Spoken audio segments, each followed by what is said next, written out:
They're tall and stately, leafy and green. Trees, one of the best parts of living in the great Northwest. But whether they're tall or short, native or not, there are some tricks in caring for those leafy limbs. Especially if you have damaged trees. Remember that huge windstorm in 2006? Yep, it really did a job on a lot of our trees. But even if your trees sustain damage, they might still be salvageable. Welcome to Yard Talk. I'm Doug Rice. And I'm Greg Rayburn. We're here at King County's beautiful Marymore Park. Greg, what would you say is one of the best things about trees? There are so many things to choose from, but sitting under the shade of a big, beautiful tree on a warm day with the breeze blowing through the leaves. Add a hammock to that scenario, and that's about as good as it gets. And trees have so many benefits to your yard and the planet. Yep, we're going to show you how you can take care of the trees in your yard, and we're going to show you what to do if they come down.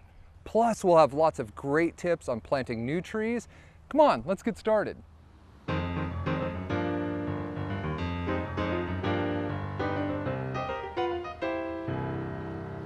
First, let's talk a little bit about all the great things about trees.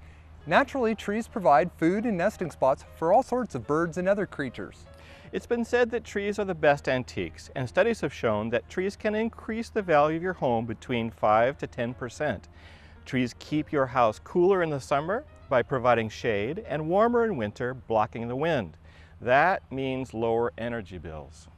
Then there's the fact that trees clean the air by filtering out pollutants, and that's good for us and the planet. Trees also take carbon dioxide, a key greenhouse gas, and exchange it for oxygen, which we all need. But even with all the benefits of trees, these leafy wonders may need some maintenance, especially if they've been through a real rough winter. So now we're going to expend some of our own oxygen to show you the best way to take care of your trees.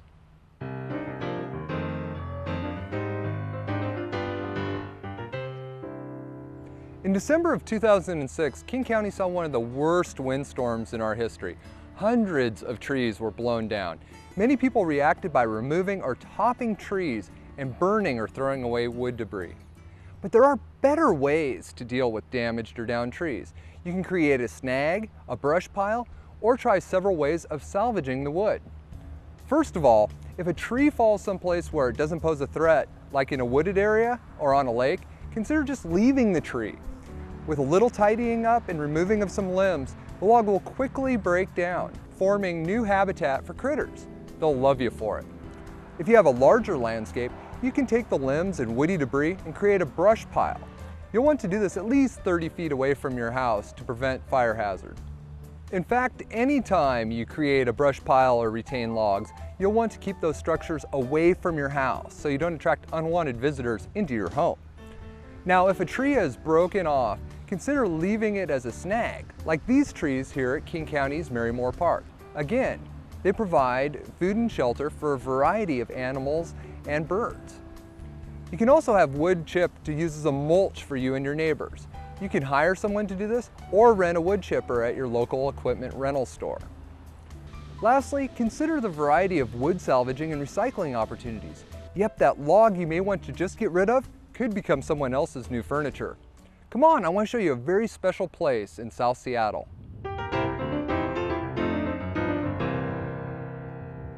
In our King County native plant salvage, we go out and salvage small trees before they're cleared for development. But sometimes trees are just too big. What do? I'm here with Brian Reed of Urban Hardwoods in South Seattle.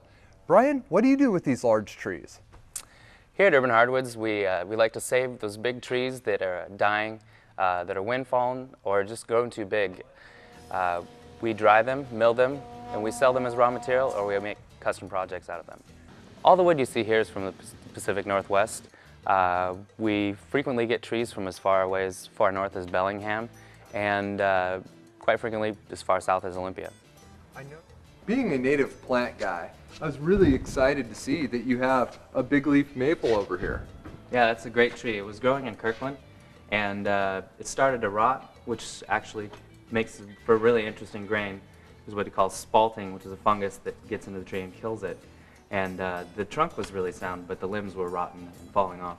Is this the spalting over here? Yeah, it's a little bit of it, yeah. It's just a beautiful piece of wood. And that's not the only native hardwood you have here. I noticed right next to it is a big madrone. Yeah, this is actually a really amazing piece. It grew near the University Village, and it was well over 100 years old.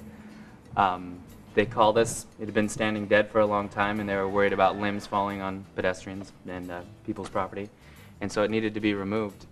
We came and we got the lower half of it, and the upper half went to the monkey house at the Woodland Park Zoo. So it's great for all kinds of primates. Yeah. All right, very neat. Beautiful piece of wood. And this right here is a western walnut. Now, you mentioned there was a really interesting story behind this one. Yeah, it grew in Tukwila. They planted it a little too close to the house, and it grew really, really fast because it was unchallenged, had tons of sunlight, and no other plants to challenge it for water. It grew really fast and started to overgrow the small house it was planted by. Limbs and stuff were falling on the roof, and the root system was starting to lift the foundation, so it needed to be removed. At that point, what can you do? You have to take it out. Beautiful grain. I love that. This is our log yard where all the logs we received are stored until they can be sawn. They're all from beautiful trees from around the Puget Sound. There's at least 1,000 logs that have been saved from either being firewood or landfill. Also, this place used to be an auto yard housing hundreds of hubcaps. The funny thing is, now that the hubcaps have been replaced with salvaged trees, the birds and wildlife have returned. It provides a habitat.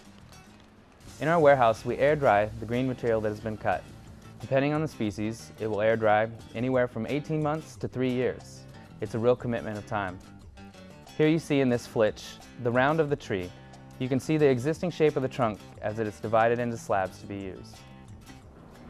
Now this is your finished room, and there's some gorgeous pieces of furniture in here. What's this?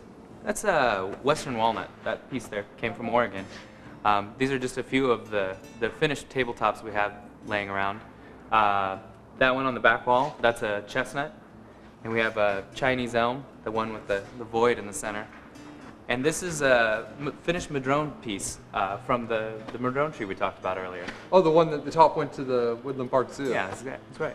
Oh, very neat. Well, thank you so much for taking time out of your busy day to show us around where we can see where all these trees that would have otherwise been burned or gone to a landfill are now being put to really good use.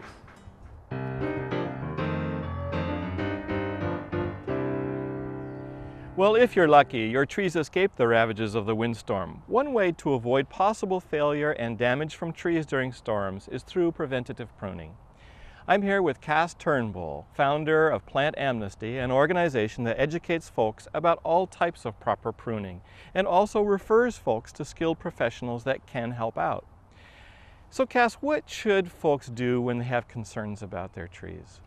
Well, the first thing is don't panic. Just because your tree is big doesn't mean it's dangerous. What you want to think about is risk assessment, perhaps hiring somebody to do a risk assessment. The first point of which is figuring out whether or not you have a target, which is to say, what will you hit when your tree goes down? If your tree is in the middle of the backyard, it's not going to hit anything. It's just going to fall apart. You're going to go out the next day and pick up the branches after the storm. But if it's over the baby's room, then you have to start looking a little more closely at your tree. And there's certain signs that arborists can see and that you might see that are tip-offs. If the roots are exposed, if your tree's dying back, if there's holes or signs of decay like mushrooms on the trunk of your tree, that could be a sign. And if you see any of these things, then you have to start a search to find a qualified arborist. So you want to look for somebody in the Yellow Pages that's ISA certified. You can look them up on their web or through Plant Amnesty. We keep track of arborists who really do know how to prune and don't just think they do. Well, Cass, I know a lot of problems can be alleviated just through proper pruning that homeowners can do. Do you have some good tips for that kind of pruning? Well, bad pruning can make your tree hazardous. Good pruning can prevent your tree from falling apart 30 years later. When the tree is young, you can build a good structure by getting rid of the branch attachments which are weak, that have included bark, and by training your trees to a single leader, which means one main trunk, if it's supposed to have one main trunk instead of a multiple leader tree. It's the trees that have multiple leaders with the bark squeezed between that will fall apart 30 years later. So when you get your young tree, you want to train it to that single leader and avoid doing bad things. And that connection is called included bark? Yes, if the attachment is narrow, if you have a V-shaped branch attachment and the bark gets trapped between them, that's called included bark, and there's nothing holding these two pieces apart, and they can fall apart many years later. And can you talk about just branch pruning? Well, the main thing is you don't want to cut a branch in half, because that creates included bark and rots the branch out, which can cause damage later. If you're going to take a branch off, you take it back to where it meets the trunk or parent stem. Well, thanks, Cass. Those are some great pruning tips. But sometimes the only solution is to replace or add trees. After all, you have to have at least 2 trees to have that hammock. Okay, so now you know that trees can lend a lot of character and value to your garden. But how do you know what kind of tree to plant and where? Most average trees have spreads of at least 15 feet or more, so plant trees at least 6 feet or more from the sides of your house, using half its mature spread as the ideal distance. Vine maples can be planted fairly close to a house. Also, homes have more street appeal by following a simple rule. Have a single, broad spreading tree in front and taller trees in back. This configuration frames a house and dresses it to best advantage. Good trees for the front are multi-trunk trees such as magnolias, Japanese maples, fruit trees, and dogwoods. Good background trees are tall enough to be seen from behind most houses, like conifers, maples, and ashes.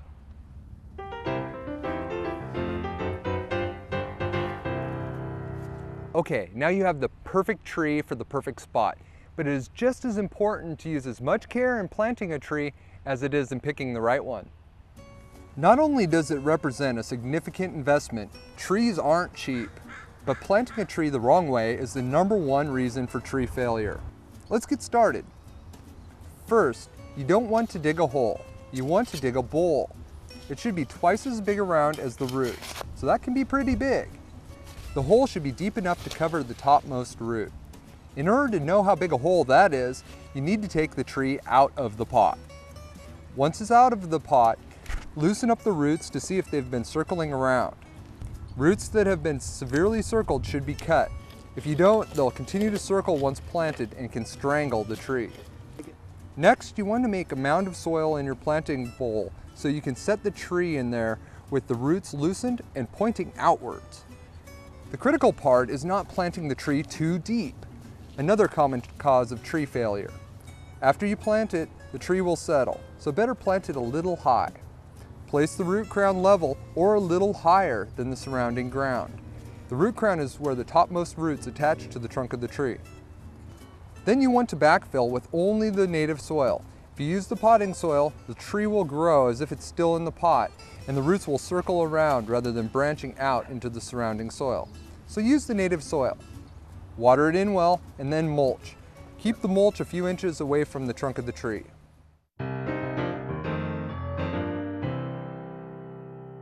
I think you've seen today that you don't have to go out on a limb when it comes to choosing, pruning, or even planting a tree.